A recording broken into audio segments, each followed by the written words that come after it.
ala abdihi liyakuna lil alamina nadhiran. Ashhadu an la ilaha illallah wahdahu la syarikalah. Amma ba'd. Pertama-tama dan yang paling utama dari segala apa yang kita anggap utama di dunia yang bersifat fana, mari terlebih dahulu kita bersama-sama memanjatkan puji dan puja kehadirat Allah Subhanahu wa Ta'ala yang Maha Kuasa, yang telah menciptakan rasa cinta di antara kita, termasuk rasa cinta terhadap semua makhluknya. Salawat dan salam mari kita sanjung-sanjungkan kepada junjungan kita, Nabi dengan mukjizat terbesarnya Al-Quran. Siapa lagi kalau bukan baginda Rasulullah Sallallahu Alaihi Wasallam. Dan semoga tercurah limpahkan pula kepada sahabatnya dan para pengikutnya, termasuk kita yang hadir pada kesempatan yang berbahagia ini. Penghormatan saya kepada Al-Bati selaku pimpinan Dayah Darul Aman Al-Aziziyah dan kepada Dewan Juri yang terhormat dan kepada hadirin wal hadirat yang dimuliakan Allah dan yang sangat teristimewa, seluruh santriwan dan santriwati yang masih bernaung di Dayah Darul Aman Al-Aziziyah ini. Selanjutnya saya ucapkan terima kasih kepada protokol atas kesempatan yang diberikan kepada saya untuk menyampaikan pidato yang berjudul Salat Mencegah Kemerosotan Moral. Dewan juri yang terhormat serta hadirin yang dimuliakan Allah. Allah Subhanahu wa Ta'ala berfirman dalam Al-Quran surah Al-Ankabut ayat 45 yang berbunyi, wa aqimis salata inna salata tanha 'anil fahsya'i wal munkar. Artinya, kerjakanlah salat, sesungguhnya salat itu mencegah dari perbuatan keji dan mungkar.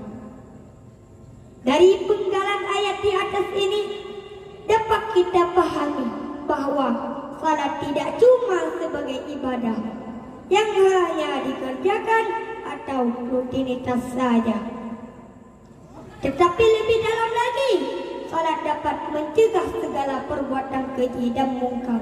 Salah satunya adalah kemerosotan moral umat manusia masa kini. Sekarang timbul pertanyaan dalam hati kita, bagaimanakah salat dapat membentuk kepribadian dan mencegah kemerosotan moral? Nah, ketika seseorang mengerjakan salat, berarti dia telah mendapatkan hidayah iman dari Allah Subhanahu wa Ta'ala. Dan orang yang memperoleh hidayah iman, tentunya dia juga mendapatkan hidayah untuk menyadari yang mana perintah Allah dan yang mana larangan Allah. Karena barang siapa yang mengerjakan perintah Allah, dia akan mendapat balasan surga. Dan barang siapa yang mengerjakan larangan Allah, dia akan mendapatkan balasan neraka. Dewan juri yang terhormat serta hadirin yang dimuliakan Allah, perlu diketahui bahwa dengan mengerjakan salat dapat menimbulkan ketenangan dan kekuatan jiwa. Mengapa demikian? Karena setiap orang yang salat, mereka harus melupakan semua hal yang berbau duniawi, dan ia harus menyadari bahwa dia sedang berhadapan dengan Yang Maha Kuasa, yaitu Allah Subhanahu wa Ta'ala. Rasulullah sallallahu alaihi wasallam bersabda, "As-salatu mi'rajul mu'minin." Artinya, salat adalah mi'raj bagi orang-orang mukmin. Jadi jika diumpamakan, maka jiwa kita ini laksana sebuah baterai, yang mana dalam sehari semalam baterai bermerek manusia ini harus dicas sebanyak 5 kali. Kalau kurang dari 5 kali atau tidak pernah dicas sama sekali, maka baterai ini pun akan mati. Jika sudah mati, baterai ini pun akan menjadi sampah, sehingga akan dijauhi di antara manusia. Banyak yang bisa disebut baterai mati, karena cuma pengganggu, pembuat masalah dan keonaran. Karena jiwa mereka kosong dari tenaga iman. Kalau jiwa kita sudah kosong dari cahaya iman, maka syaitanlah yang akan mengisi kekosongan itu, dan syaitan akan menjerumusnya ke dalam jurang kemungkaran dan kemerosotan moral. Dengan demikian, di dalam mendidik kewajiban salat, peran orang tua sangat diperlukan. Bagaimana caranya? Tentunya orang tuanya yang harus salat dahulu, karena anak-anak itu suka meniru, dan yang akan menjadi tiruan yang pertamanya adalah orang terdekatnya, yaitu orang tuanya. Kalau orang tuanya salat, insya Allah anak juga ikut salat. Kalau orang tuanya suka menonton acara televisi sewaktu salat, maka anaknya juga akan menonton televisi sewaktu salat. Kalau orang tuanya pergi ke masjid, tentunya anak ikut ke masjid. Kalau orang tuanya pergi ke bioskop, tentunya anak tak mau ketinggalan ikut ke bioskop. Kalau orang tuanya suka main HP sewaktu salat, maka sudah tentulah anaknya juga akan main HP sewaktu salat. Rasulullah sallallahu alaihi wasallam bersabda, yang artinya setiap anak yang dilahirkan dalam keadaan suci, maka kedua orang tuanya lah yang akan membentuk anak itu.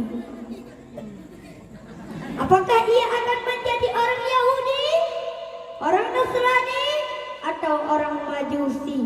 Na'udzubillah, summa na'udzubillah. Bagi kita para santri, ketika kita masih berada di daerah, kita selalu mengerjakan ibadah salat berjamaah secara full. Bahkan sunat qabliyah dan ba'diyah pun tak terlewatkan. Tetapi selangkah saja kita melewati pagar daerah, pikiran kita sudah berubah. Yang hanya ada di kepala kita HP dan HP, sehingga sangat mempengaruhi salat kita. Ketika kita berada di rumah, sarung dan peci kita simpan dalam lemari, dan ibadah salat kita sudah bolong, bahkan menjadi plong. Ketika tiba waktu salat, kita masih berpikir 2 kali. Apakah lanjut main game, balas WA, atau salat dulu? Jikalau salat kita sudah bolong, apakah tidak mempengaruhi kepada kemerosotan moral? Rasulullah sallallahu alaihi wasallam bersabda, "As-salatu imaduddin, faman aqamaha faqad aqamaddin, wa man tarakaha faqad hadamaddin." Artinya, salat adalah tiang agama. Barang siapa yang mengerjakan salat, berarti dia telah menegakkan agama. Dan barang siapa yang meninggalkan sholat, berarti dia telah meruntuhkan agama. Jadi jika kemerosotan moral telah terjadi pada diri kita sendiri dan tidak mau merubahnya, apalah gunanya hidup di atas permukaan bumi Allah Subhanahu wa taala.